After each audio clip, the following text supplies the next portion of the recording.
Hello, we are the artist duo Herakut from Germany, and we are in our show Rental Asylum in Corey Helford Gallery, Los Angeles. Yeah. So the show's called Rental Asylum, you know, coming from the mental asylum, obviously, or play on that. We actually wish there was a place, like a hotel or something, we could check into. I guess there is, it's like a rehab, but we just feel like we need to get away sometimes from this crazy world, actually. So the craziness is probably not so much inside us, but outside right now. And all the canvases, all the characters we painted, they have their little, their little drama, I think. But you'll notice that they're still all really calm and kind of like, how can I say, well, they found a way to deal with turmoil and survive it. It's something I read about the Kennedy family, actually. So JFK's sister, she was lobotomized.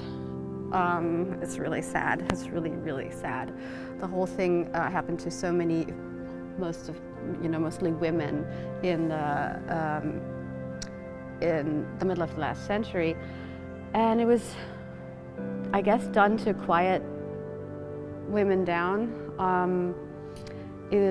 when they were considered wild or maybe also a little too creative, you know, and. I thought about this, about how men felt threatened maybe by just women who thought for themselves, who wanted to break through the conventions of the 50s and that. And I thought maybe they were afraid that those women, because it was done by, I think, 80% female patients, they saw something that was there in the world that they didn't see. They didn't have that certain, they didn't understand why they were so different, I guess. So I told the story to Falk, and we talked about this, and came up with the idea, to use the symbol of the 3 eyes, really. So like this extra eye that can be also seen with Hindu deities. Sometimes there were gods with 3 eyes.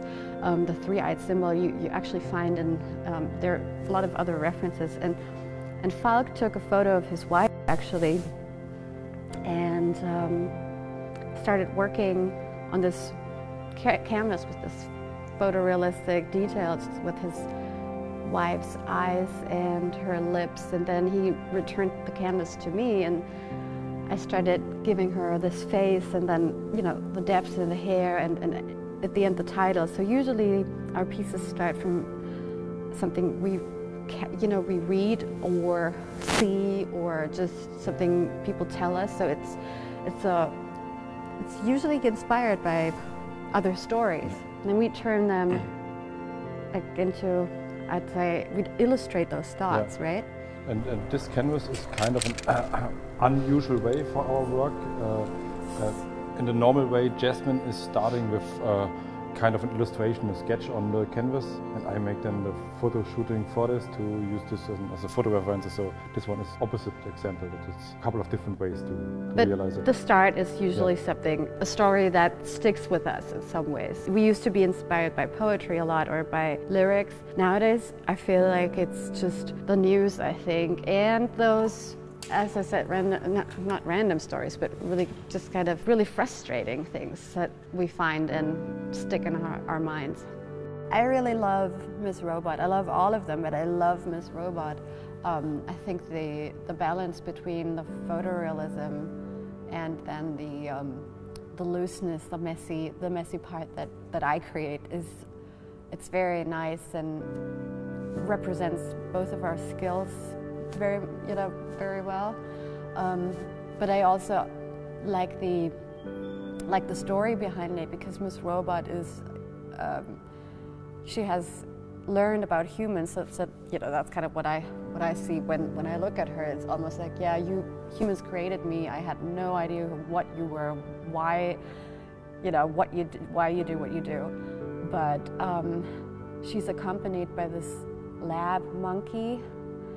And yeah, that's another thing that I found online, and I wish I had never seen those photos of those laboratory animals, laboratory monkeys. And this Miss Robot basically has learned what she knows about humans from what the monkey has told her. So that's what I see in that picture anyway. And yeah, and the title is basically saying, the more I learn about humans, the less I want to be part of them. And that's actually really, really what we feel sometimes, looking at the world. The canvas Astro Boy, it's, from my point of view, a very nice balance from our Herakut skills.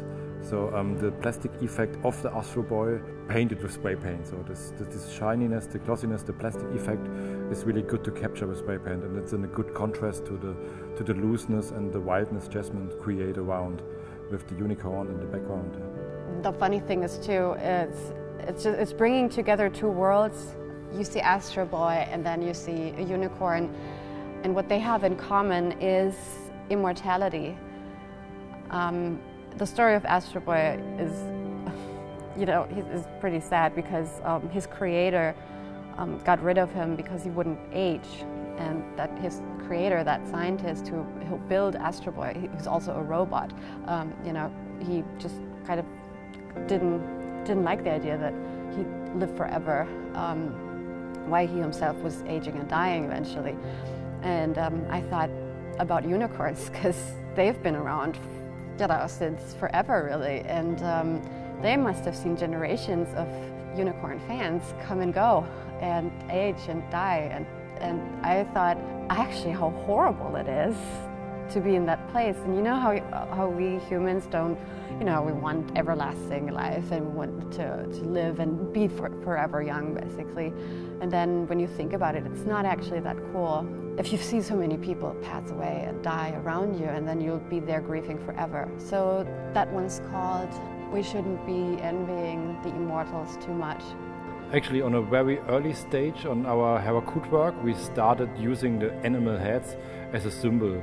And we use it in the same way like symbols in the fable. So, the fox got his own characters, like a pig. And also this canvas that you see here now, the main characters are also wearing animal heads. And you see two cats and a mouse together on this. It's usually animals, rodents and predators, and in that case cats. They don't get that close and are comfortable with it. But in that piece, it's actually a rat that says, "I'm not going to leave the ship without you," because, that refers to that saying that the rats are leaving the ship, as it sinks. But we think that in times of crisis, even animals should, enemies should be, should overcome their differences and stick together. Because if there's a crisis, then we're all in it together. It's the swan, and when we painted it, it was super cold in Germany. I love how swans stay with us, though, during those cold periods. And when you look closely, the face of that girl wearing the swan head, it almost looks like there's ice on her eyelashes, and she's very calm down. It's almost, swans are so beautiful, I guess, because they're just so elegant. But the title of that one is referring to what the swan of the story, Ugly Duckling, had to endure. And if the swan had believed what the other birds had to say about him when he was ugly, he would have probably committed suicide or, something. But, luckily, it just stuck around and became really beautiful. Yeah, so usually, you know, what I want to say about all of the symbols that we use the symbols knowing what they mean and what they have meant and where they come from, you know, the fables, the mythology stories and all. But we always put a twist on them. We put our way. We just use them to actually say, you know what, yeah, you have learned this and that about a certain thing, but try a different perspective. So that's also another reason why we painted that rat outside the gallery. Everyone has, not everyone, but most people find them repelling, or, you know, they see a rat and they're like, oh no, some filthy thing is going on here. And then, you know, they stand for snitching and all these things. But they're such smart beings, and they're actually so social, and that gets overlooked so fast. And that's one of the reasons why we love them and paint them big. And, you know, they're part of our environment. They've always been with humans, and it's just kind of, I think if they could talk, they could probably say very bad things about us too. So I don't know. I think it's every creature needs love. This little installation of ours, which it was actually so much fun to do, but it's pretty much summing up what's happening in our brains before we go to sleep at night, I think. It's like rewinding and hearing all those little voices talking to us. And then, well, for me, it's like that. And sometimes I really have to just get up or get my phone out and write something down. And I think that's, I guess, also how the whole mental asylum, rental asylum thing came about, because what we do with our art is also creating an outlet of some craziness that's inside of us. So if you read the text on the wall and it doesn't make any sense to you, welcome to our world.